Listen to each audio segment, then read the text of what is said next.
Good morning. My name is Mike. This is the Odd Pod, and today is a very special day. We have a close friend of mine. His name is Karim Kanji. His podcast is called Welcome to the Music with Karim Kanji and Welcome. He's got two podcasts. And basically one of them he's been doing for several years, and they just interview really interesting people, musicians and authors and just Canadian celebrities that you might or might not have heard of. And then he switched over to the music podcast where he interviews musicians, Canadian. Actually, I think he might interview international too, but from what I understand, it's mostly Canadians, which works out for me because I'm a Canadian. So sit back, relax, grab a coffee, and just enjoy. We're going to touch on a lot of different topics today. So let's hop into it. You cool? Yeah, I'm good, man. You lead the way. This is going to be different. You got your beverage? Yeah, okay. So, hey there. It's Mike. This is the Odd Pod. Today we have Karim Kanji, and his podcast is called Welcome to the Music or just Welcome. Which one is it? So there's two so far that we have. First off, thanks for having me on. I really appreciate it. So Welcome to the Music. We are got 1 year in the bag, but I believe I've got 4 or 5 years in with the original podcast, which is called Welcome with Karim Kanji. Oh, I fucked up your name. That's okay. That is fine. Karim, it all works for me. Okay, good. You can call me if you want. I mean, so you've been doing the podcast in several years. Yeah, I've been listening to it for a while now, and then I noticed that the Welcome to the Music is a whole different one, and that's what got you into that one. That is a long story. Well, it can be a long story. So yeah, 2 minutes and 32 seconds. Here we go. So my co-host on Welcome to the Music, Greg Tilston, him and I were thinking of writing a book. And the book was going to be about social media. And the working title was Social Media is Dead. And he was the one starting the book, and I thought I'd come on and help him. And he was thinking about having a video and an audio component to the book. And so at the time, I was recording the podcast out of not Radical Road, which is where we are now, pre-COVID, but out of the Pacific Junction Hotel, which has since closed a couple of years ago. And so we were going to team up on this Social Media is Dead podcast out of there. Well, that quickly went by the wayside because him and I just got so sick and tired of talking about social media before we even started talking about it. But we thought of another idea, which was, let's talk about the city of Toronto. Let's write a book about Toronto, the good, the bad, the ugly. Because Greg used to work for Flight Center, and he's been all over the world. He was running their SEO and their social globally. And he would still insist that out of everywhere he's traveled, Toronto is still the best city in the world. And I haven't been to so many places, but I've been to a handful. And I would say, well, what about this city? What about that city? This city's transit's better. That city you can buy, although I don't drink, you can buy beer for $1. Like, and Doug Ford wasn't in charge. So, you could do all of these amazing things everywhere else. Why Toronto? And so I thought, okay, Greg would talk about the great things about Toronto. I would talk about why Toronto sucks. And we'd have a guest come on. So if we were talking about transit, we'd have somebody from the TTC come on. If we're talking about crime, maybe we'd try to get someone from the police to come on, and So we thought about doing that, but this was around the time of the last city election, and we just quickly got bored of talking about Toronto, and we could quickly realize that. How often can we do this? So we stopped. But we enjoyed working together on a podcast. And where we found we clicked was on music stuff. Greg is a former touring musician back in the 80s and 90s, and seems to be connected with anybody in Toronto in the music scene. And I just enjoy listening to music as anyone else would. So that's how Welcome to the Music got started. Oh, okay, that makes sense. So who's the most famous guest you've had on then, would you say? We have had Kim Mitchell. We have had Sass Jordan. We have had Vin Rock from Naughty by Nature. We just had, this name might not be familiar to you. Chin and Jetty was our last guest, which we finished recording with him today. Oh yeah, no, I'm not familiar with him. 3-time Grammy Award winner. I think 1 or 2 of those was with working with Eminem. Huh. But you will know the band that he popped with called Bass is Bass. Remember that? Oh yeah, song Funkmobile? Yeah. So we just had him on this evening. So those would be just a handful that I remember off the top of my head. Before we officially started the podcast, I had Biff Naked on. I love Biff Naked. Yeah, she's just amazing. Just an amazing I met her 30 years ago. I used to be the entertainment editor for my university newspaper. Oh, yeah? So I was always interviewing the bands that came into town, like Trouble Charger, Biff Naked, Rhymes with Orange, all those big Canadian grunge bands in like the 90s kind of thing. And it would always end up with just one big fucking drunk. Anyway, yeah, she's awesome. She is just so generous. And I had Maestro Fresh West, which was episode 100 of Welcome with Karim Kanji. So we've sort of brought that few of those episodes into the Welcome to the Music library. Yeah, he's a super nice guy too. He's buddies with a friend of mine that are coaches together, like a football coach. How many episodes have you done now? Welcome to the Music. I think all combined around 300, I'd say, ish, give or take. Wow. Maybe around 300, I'd say. Yeah. So you've worked out all the kinks. No. No. It's ridiculous how little. I've learned a lot, of course, but every day, every week, every episode, I'm learning. So the headset that I'm using now, I've stolen from my son. And I realized if I start moving this around, that it's going to give you work to do when you start editing. Right? I don't edit at all. Like very rarely, very little do I edit. So I've got to remember stuff like touching the mic. When I had my beard, I was using a different headset for the most part. One of those, just put the buds in and the mic just kind of drops down. Oh, those are even worse. Yeah, the mic would I wouldn't know. I couldn't hear it, but the mic would get in the beard. Mm-hmm. And so I think the mic that you have, is that a Blue? Yeah, that's a Blue Yeti.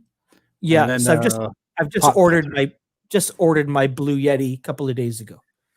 Yeah, they're not too bad, but it's a USB mic, and what's happening is that when you talk and I talk, we are showing a channel. So what you really need is a mixer that's going to use like an XML mic, separate XML mics, because then it records 2 different channels. So that way the channel is always going to be clean, and if someone fucks up on one channel, you can fix it, mute it or something, and keep the other channel live. That's interesting. And so one of the things my podcast, you know that. One of the things that I recently learned maybe a few months ago was that I can do that on Zoom. So I use Zoom to record currently. And I've realized that it'll record separate channels. And so Greg does the editing and the production on the music podcast.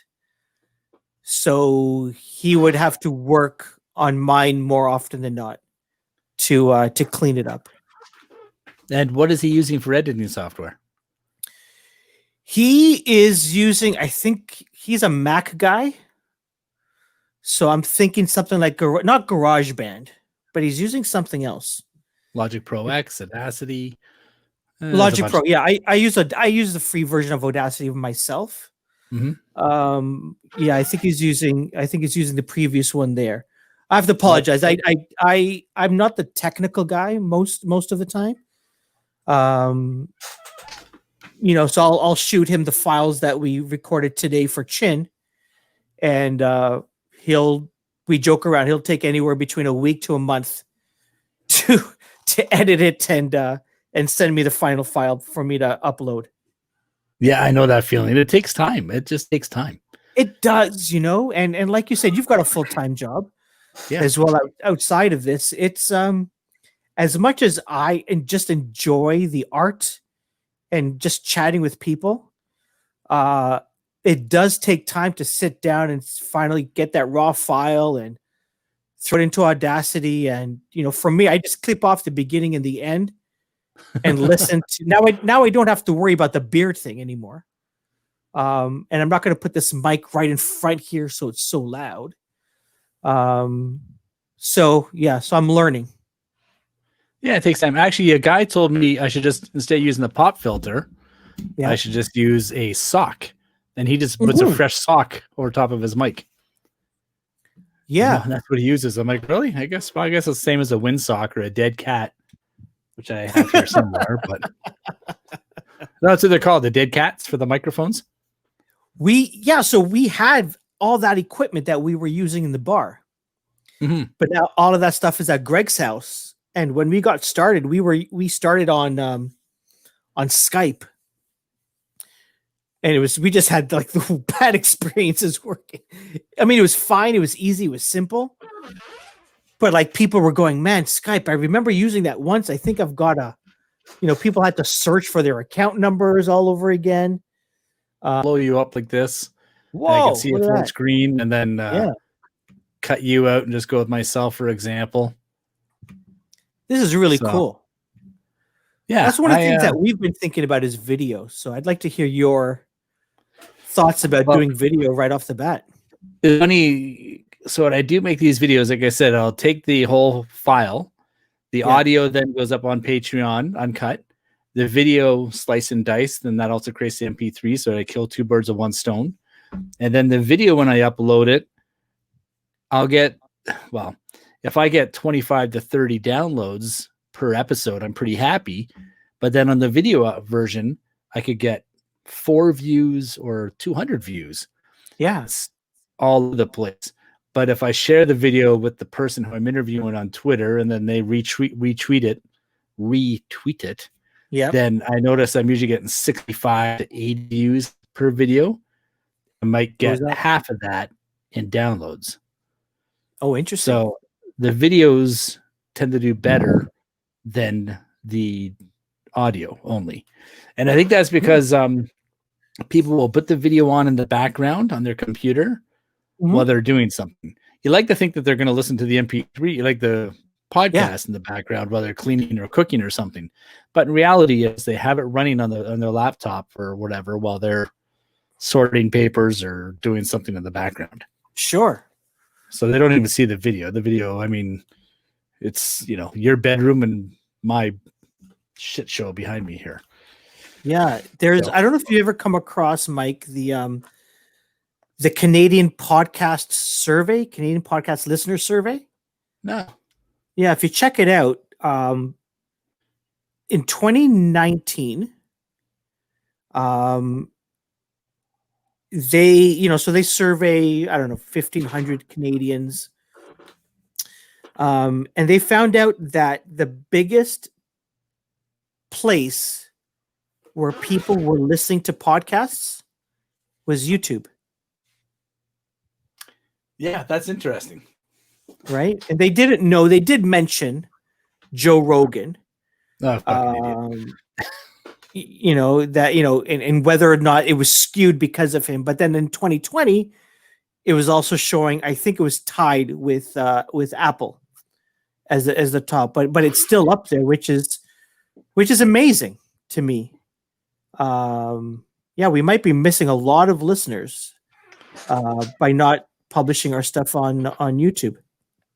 Plus, you can monetize it once you reach 1,000 subscribers and 4,000 hours. But then I noticed the other day that YouTube, when I go into the YouTube studio, which is kind of like the back end of your production, they changed it from videos to content. So now when you're looking at it, it doesn't say videos anymore. It says content. And then one of the survey questions I was asked the other day is like, what podcast players have you heard of? They listed Apple Podcasts, Google Podcasts, YouTube Podcasts. I'm like, oh, I think this is where we're going to be going in 2021.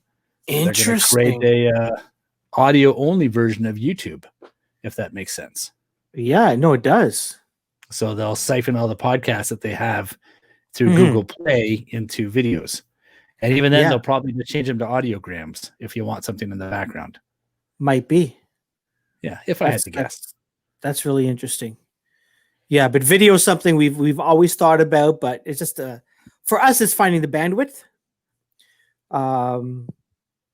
to actually get because we do record the video as well on Zoom, but just finding the bandwidth to figure out how we want that to be, how we want the editing to look like, right? So how did you meet your partner anyway? Greg, years and years and years ago, he was working at Flight Center. What the heck? I was writing for Tech Vibes. Oh, okay. And that's the first I recall meeting. We probably met up at like different tweet ups or meetups back in the day. But the first time I recall meeting him was at a Google thing where this guy called Avinash, really popular thought leader. I don't know if he's still with Google, but he was back then. Avinash Koschik, I think was his name. Yeah, and we just sort of kept in touch through the years. And now, what is the reason for creating these videos? You're just enjoying the podcast, because I've never heard any ads on them. I don't know if you're monetizing. It's none of my business. I'm just curious, what keeps you going? We just love doing it. Both Greg and I mean, we there's guys, maybe you're one of them, that, on a Tuesday night or a Wednesday night, that's their hockey night. They go out with the guys and play in a beer league. We're not involved in any of that stuff. So Tuesday nights from 6:30 to 7:30 is sort of our time we hang out. Guest comes on, we chat with them. Guest leaves, we hang out a few more minutes. And that's what we do. We enjoy it. We've thought about, how do we get more people listening? How do we get serious about this? But I think we'd lose whatever hair we have left if we did that, right? We're not in the, this is not part of our brand, so to speak, where this is what we do to keep the lights on. This is what we do that drives our wives crazy. So the complete opposite Toronto Mike, because he's monetized to the gills, and he's he's also part of he has his own, I think it's called DTMS or something, downtown or something, Toronto Mike Digital Studios or something like that. Yeah, with Humble and Fred, and he's got probably half a dozen, if not more, clients that he does podcasts for. And Dean Blundell now has a group as well. So Dean Blundell is his podcast, and he has all these other guys underneath him. Yeah. So I guess it's part of a monetized network. And it seems to be going, like, there's indie producers, like indie guys like you and me. Absolutely. And, yeah. 1,000 others. Of course. Yeah. It seems like there's a lot of groups, networks now, which is, it's interesting to see and understand if they're getting, say, 1,000 downloads a week between the 5 or 6 shows, then it makes sense to take the advertiser and say, okay, well, now we're going to divide that into 5 or 6 shows, and your ad will reach 1,000 people, and we'll charge you XYZ. 40 bucks, 1,000 downloads or something. Yeah, and you add different things into there. Like I know he used to do live events every quarter or something like that with one of his sponsors. So maybe there's stuff there for him. I know he's also a web guy as well, so I don't know if there's some ancillary business services that he offers. You talk about Mike or Dean? Mike, yeah. Yeah, because Dean Blundell's not a web guy, I don't think. No, Dean, not Dean. Yeah. No, So it's interesting. Yeah, more power. Like, this is a phenomenal space, and it's I guess it's relatively simple to get into. Yeah. Well, if I'm doing it, it's gotta be simple. Fair enough. I mean, look at all this beautiful gray hair. Anyway, it's funny though, is I was talking to Glenn Sumi, the editor of Now, or one of the editors of Now, and they took their their movie guy. Oh, I can't remember his name. Anyway, they had their movie reviewer, Wilner, Mike. Yeah, Mike Wilner. And since he wasn't going to movies, they said, okay, well, you're going to start doing a podcast for Now. And he switched to a weekly podcast. So I was talking to Glenn about it, and I said, well, you should take all your articles and convert them to podcasts, because then you can take the author, they can read it, and they can take the existing advertisers and insert the ads in there, because, no one's going to go to the website. I'm sure traffic's dropping. Print is gone. Yep. So this makes a logical sense. If I want to tune in and listen to Glenn Sumi or Susan G. Cole's article, for example, or whoever it might be, then you're, straight out of the horse's mouth. So speaking of which, what are you listening to? Just out of curiosity. Good question. So this week, it seems everyone has stopped publishing, which has pissed me off, because I've got time now to listen to stuff, and no one's publishing brand new stuff. But I've got a bunch of stuff. So I'll talk a couple of minutes about a lot of them. I'm going to try to stay independent and Canadian first. So there's alphabeticalized, then preferably. What was that? Can you make them alphabeticalized, preferably? Okay, hold on. No. Okay, so before it was a CBC podcast, The Secret Life of Canada was an independent podcast. Right. Okay. Yeah, really. And I just find it fascinating. I love learning about. I just love learning about stuff that I thought I knew or didn't know. It was interesting. Last summer, 2 summers ago, maybe. Yeah, 2 summers ago, I think I was in Canmore for a big family reunion, and we went to Banff.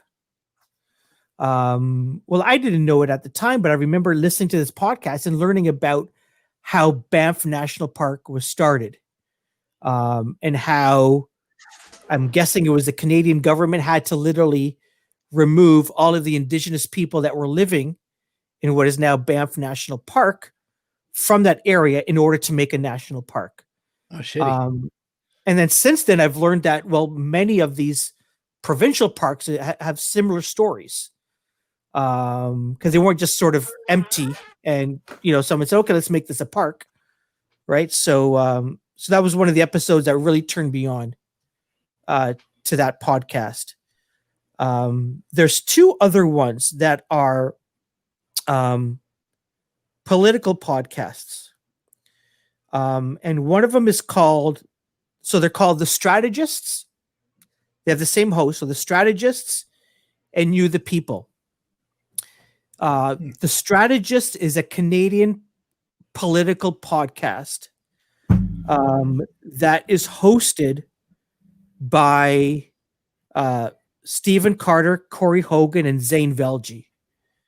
Zane Velji was Mayor Naheed Nenchi's campaign manager on his last election. No shit. Yeah, I've had him on my podcast a few years ago. I guess when I was in Canmore, I guess. Yeah. I went over to his home and interviewed him. But that is great. They sort of give it's like inside politics, right? So they'll talk. So one of the episodes was about I'm trying to if I can find it here. Trial balloons. So how a government would say, well, what if we talk about, for Alberta, for example, this is just off the top of my head, having a provincial sales tax. And so they'll tell someone and trial balloon it and see, What does the media say about it? What does people say about it? And maybe we're not even interested in a provincial sales tax, but we're interested in what comes out of it that people grab onto, and maybe we'll make that a policy that we want to, secure ourselves to. It's very fascinating, and it's funny as hell. And then the one that they do, You the People, is a Canadian look at American politics. And that is funny as shit as well. Because all three guys have worked in the back rooms of politics. And so it's just really insightful to hear their take on stuff. They're over 800 episodes in. Wow. On the Strategist podcast. So they've been doing it for many years. So that's 3. There's 5, 10, 15, 20. There's about 20 that I listen to on a semi-regular basis. Do you listen to The Pivot by Kara Swisher and Scott Galloway? No, that's a tech one, isn't it? Tech finance. But yeah, it's really interesting because they also dive a bit into politics. And I think she's gay and he's gay, and there's no bullshit. Like when one of them says something, loves her off, and they do get out, and it's complete like polar opposites in some ways. It really interesting to listen to. I get a big kick out of that. I used to hear her. I think it was her on Jason Calacanis' podcast. Oh yeah, a few years ago. I used to listen to his. What was his called? Startup The Verge or something? Oh, the startup guy. Yeah. Yeah, I think he did. I think he did do something like that, like VCs or seed money or something. And it was interesting listening to him. But then, as I got out of tech and that sort of stuff, I stopped listening. As I was listening to all of those ones while I was with Tech Vibes, and then after that, IT Business. But then after I, stopped working with those guys, I found myself less interested in listening to sort of tech focused podcasts. Yeah, This Week in Startups. I used to listen to also, oh my goodness, what's her name? She's Canadian. She's on all the TV shows talking about tech and social media. Amber Mack. She used to have a US podcast as well that she was a co-host on. Have you ever had her on your show? No. Funny story. I wanted her on my podcast, and the word back was she said no because she thought I was competition. Really? Yeah, and I'm like, I don't think she went that way. I'm a little nobody. Like maybe her people said that and didn't even approach her. I don't know, but that's what I got back from her people. And I found it really funny. But no, I've never asked her again since then. I said, okay, whatever. I've never had her on. I'm gonna try and get her on here. You know who's Chris, or her husband Chris. Yeah, who's really good. And I got to apologize, Mike. I'm like the worst guy. Spark. It's called Spark. Oh yeah, I used to listen to that. Yeah. So I've had the host of Spark on my podcast, Nora Young. Okay. And she is delightful. She's like another Biff Naked. Such a delight to have on. It's like when you meet her, it's like you've been best friends for life. She is great. She was wonderful to have on. I had her on in some of the early days back then. And we just talked about technology and culture and, all that sort of change and stuff. She was great to have on as a guest. You know who you need as a guest? Michael Hollett. Michael Hollett. Who is Michael Hollett, and why does that name ring a bell? He owned Now Magazine. Recently sold it 2 years ago. There's a guy that's going to get you all your music buddies because he's buddies with. That's a story. Yeah, I worked at Now. Didn't I tell you that for like 2.5 years? Yeah. So you might know this dude.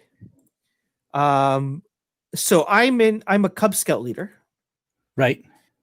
And one now my cub is now a scout, so I don't see her as much. But her father, name is Steve Lungley. Does that name ring a bell to you? Photographer. Yeah. Stephen Lungley. I don't know, like I didn't really meet all the photographers too much, but yeah, the name rings a bell. Yeah, so he worked for many years. I don't know if he was an employee of Now or whether he was like an independent and just sold most of his photos there. But he used to do some stuff for Now. He's an entertainment music guy, and he'd go to all the parties and stuff and take photos.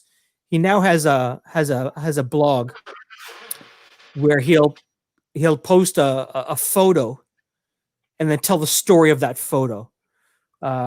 Really fascinating. Stephen Lungley is his name. Just a great guy. Haven't you read the Alan Doyle book, the new one that he put out?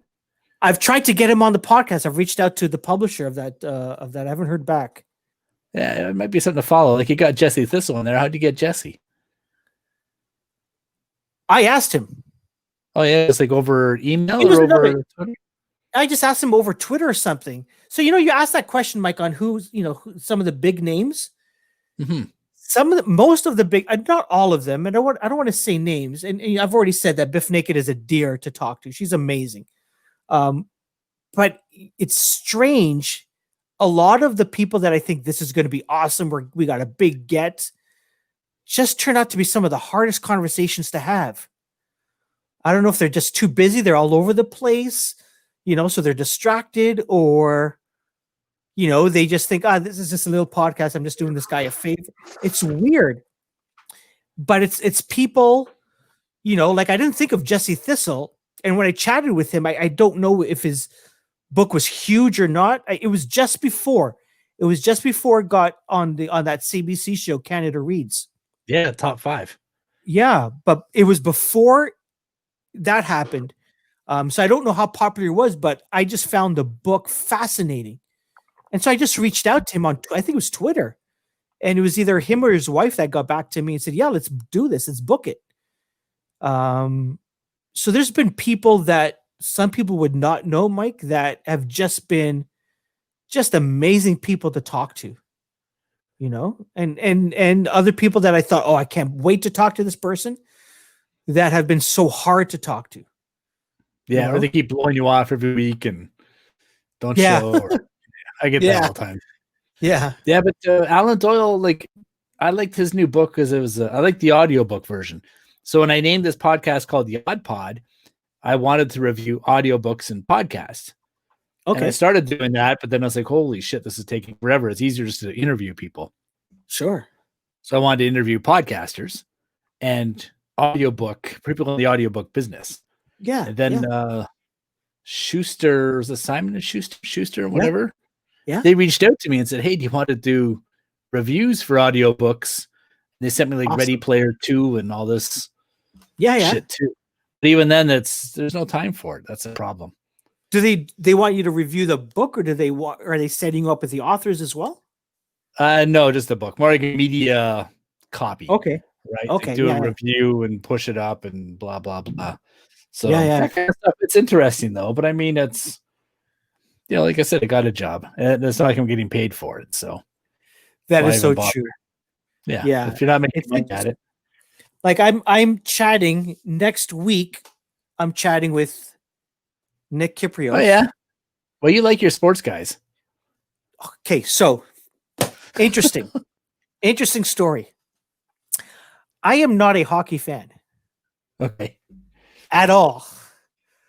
But Nick will be like maybe my 5th or 6th, maybe 7th hockey person. I haven't talked to anybody about baseball. I've had Showdown Joe a couple of times, but he's not doing mixed martial arts anymore. And it's just easier, I guess, in Canada to get hockey people or hockey authors to come on the podcast. Well, I think they have the time right now. I think we're in that magic space where they have the time and they want to get on the air. It keeps them relevant. And I think they realize that this is, like I said, the new media. Well, they also got to show their publisher that they're willing to like do the work to talk about the book, right? So the publisher goes, okay, we'll invest with you again. Yeah, that's cool. yeah. Surprised you don't listen to the audiobook versions though. Um, yeah, I think it's because I think it is because I'm listening to a bunch of podcasts already, and to then sit down, because when I'm reading it, I'll have a notebook with me, right? And I'll Oh. write down questions, right? Or I'll just write down stuff. Whether or not I get to them during the interview is different, right? But I find if I read it, I have more time to read, funny enough, than I do to listen to an audiobook. Yeah, so that's my only reason for that. All the time, like when I'm driving the car or mowing the lawn or painting something or Yeah, doing housework, it's just ear pods in and off I go. that is so Drives true. my wife nuts. Yeah, because she's talking to me and asking me questions, and I'm like, la di da di da. Yeah, Just completely clueless. that's so true. Yeah, but That dude, is I think so I covered everything I need to cover with you. Though I am curious, what kind of numbers, now that you've been doing it a few years, what kind of downloads Yeah. are you getting? Just out of the blue. And where are you hosting it? Like where are you hosting your podcast? Cool. So there's two answers for that, or two sets of answers. The first set of answers is we've got Welcome to the Music numbers, and we've got Welcome with Karim Kanji numbers, which I also use that RSS feed to publish the music podcast as well. So on the music one, currently we host it on SoundCloud. So Okay. I get the final MP3 player from Greg. I upload it onto SoundCloud, and then through that RSS feed, it goes everywhere. And just that on its own, independently, we get around 400 to 500 a month listens to a month, just through the SoundCloud RSS feed. Through Welcome with Karim Kanji, I host that on GoDaddy. Mm-hmm. And I don't get proper numbers, but we believe we're getting anywhere between 9,000 to 10,000 a month. Dude, that's serious numbers that you could monetize. Yeah. So we think we're getting that. We're not 100% sure. But I get these. Have you heard of this website called Chartable? Yeah. So on Chartable, I've never used it, but so we use it, and I'll get funny numbers. Like for some reason, we're like a top 10 podcast currently in Azerbaijan. Whatever that in means. Where? Oh, that's the name of the country. Exactly. Oh, I thought that was a genre. But our music podcast for the first time showed up, and we're 141. We're ranked 141 in Canada as a music podcast. Now, I didn't know there were that many podcasts, but there's at least 141 podcasts that tag themselves as music. So we're getting somewhere. We're getting somewhere. Yeah, I tag myself as entertainment, so I don't know what it is. But yeah, you own when you go to Apple, do you own your own RSS feed in Apple, or are you trusting SoundCloud and GoDaddy to push it to it? Yeah, so I'm trusting that. Yeah, I would take ownership of that Apple one. It still gets the feed, but then when you take the ownership of the podcast, then you get the real stats. And Apple stats are the best stats of everybody because it's the number one podcast player. That's right. So that's where you can really nail down your stats. And once you get those stats, then you create the media kit. And then that's your kind of approach. That's what you use. Yeah. So it's interesting. We haven't talked about, so we have a quasi sponsor for the music one, and that's really our venue. Like our venue doesn't charge us for being there. We get free drinks while we're there. We don't overstay our welcome sort of thing. We're not there until 2 a.m, just downing down Diet Cokes and whatever Greg drinks. We sort of respect that relationship, but so we we have a pre-roll that runs on our music podcasts that talks about Radical Road Brewery. Still happens to be open. People can still go there and buy a case of beer locally and stuff. But yeah, we're not at the point where we're thinking, okay, let's go and start monetizing. Let's start putting together a kit. That's probably something we'll get to, Mike, to be honest with you, in 2021. But right now we're sort of continuing to clean up and get sharp. Yeah, because even this Zoom stuff or Streamyard or whatever, this online stuff, it's not I don't know if it's a good or a bad thing. It's sort of not how we ideally want to continue post-pandemic. We want to go live. We want to go back into the bar. We want to every quarter have live music playing on our podcast, or have our guest actually do a set in the bar, invite people out to it. Sort of remember what Much Music used to do? Intimate and interactive shows. Yeah. So, we're hoping to sort of get to something like that. It's a small place that probably sit comfortably 30 people.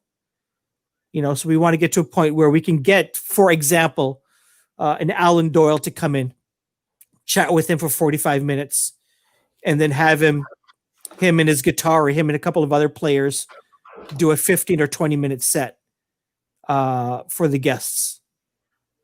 Well, you're a marketing guy by nature, aren't you?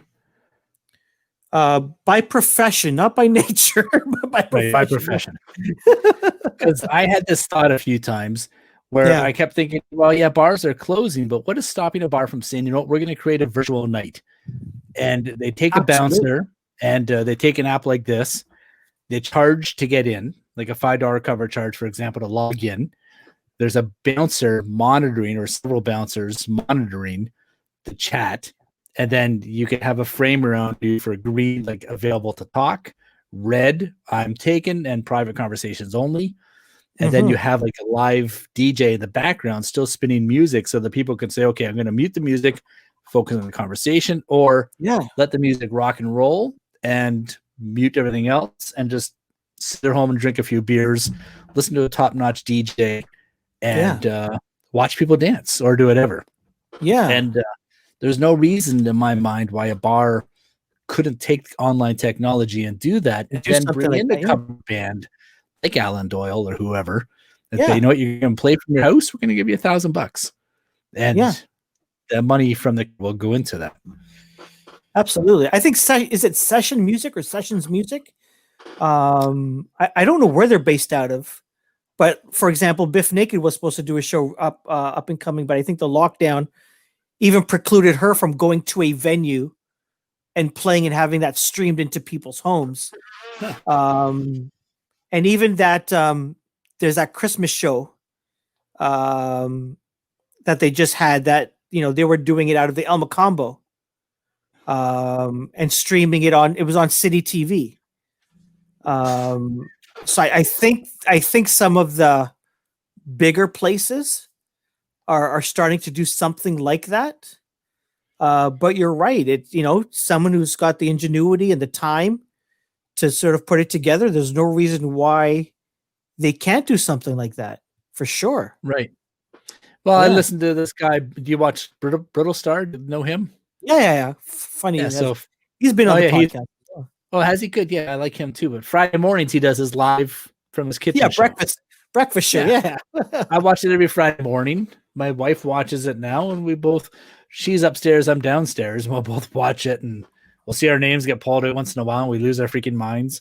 Yeah, you won a gift or something from him. I did. I won $1,000 off. That's awesome. So. He's a nice guy as well. He's so nice. I asked him way back in the early days of, like, sometime the spring is when he came on.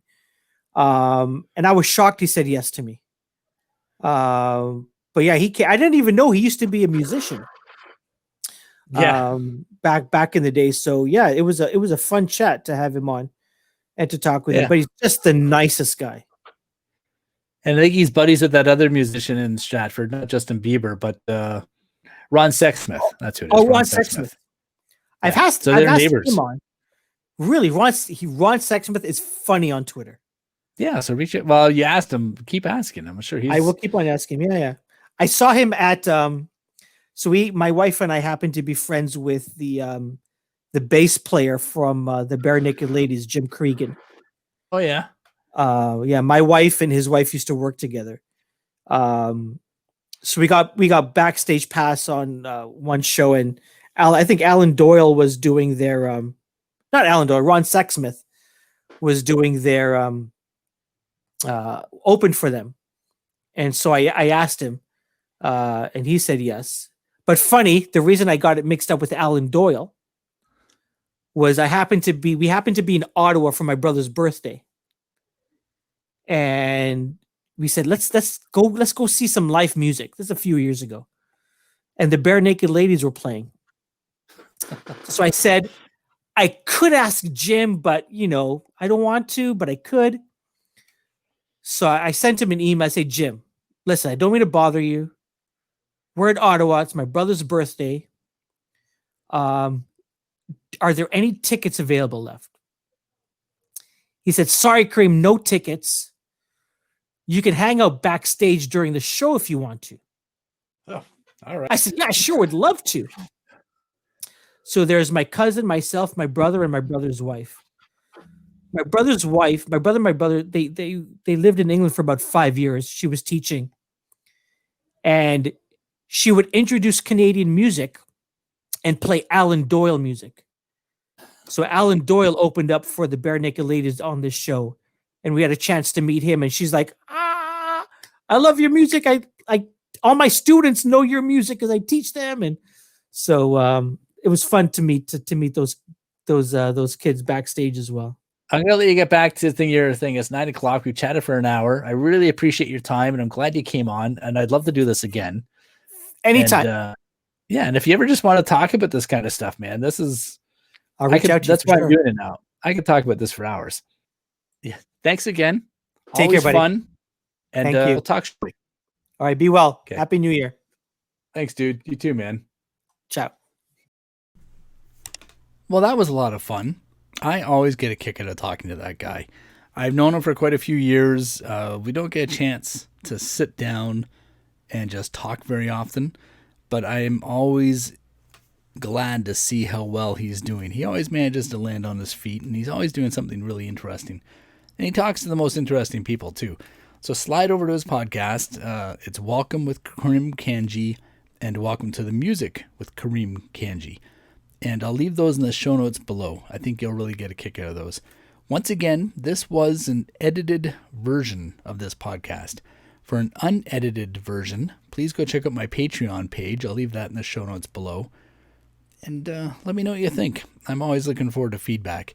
And stay tuned for next week, because we're going to have a few more guests popping up here that I think you're going to really find interesting. Okay, stay shiny. Have a good day. And get back to that coffee. Thanks for listening.